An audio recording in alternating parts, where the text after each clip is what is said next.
സംസ്ഥാനത്തെ സ്വകാര്യ ബസ് ഉടമകൾ സമരത്തിലേക്ക്. അശാസ്ത്രീയ ഗതാഗത നയത്തിൽ നിന്ന് സ്വകാര്യ ബസ് വ്യവസായത്തെ സംരക്ഷിക്കണമെന്ന ആവശ്യവുമായാണ് സമരം.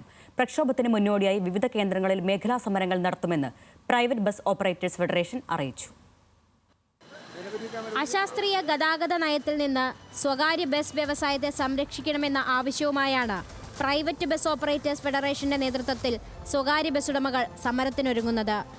പെർമിറ്റുകൾ ദൂരപരിധി നോക്കാതെ നിലവിലുള്ള കാറ്റഗറിയിൽ പുതുക്കി നൽകുക, വിദ്യാർത്ഥികളുടെ ടിക്കറ്റ് നിരക്ക് 50% സാമൂഹികമായും സാമ്പത്തികമായുമുള്ള നില കണക്കാക്കി കൺസെഷന് മാനദണ്ഡം നിശ്ചയിക്കുക തുടങ്ങിയ ആവശ്യങ്ങളും സംഘടന ഉന്നയിക്കുന്നുണ്ട്.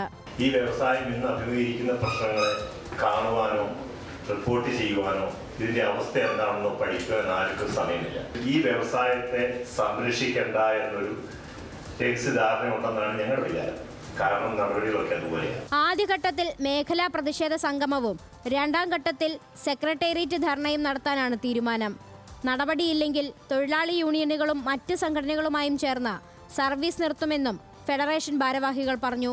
തൃശൂർ, പാലക്കാട്, എറണാകുളം, ഇടുക്കി ജില്ലകൾ ഉൾപ്പെട്ട ആദ്യ മേഖലാ പ്രതിഷേധ സംഗമം 20-ന് തൃശൂരിൽ നടക്കും.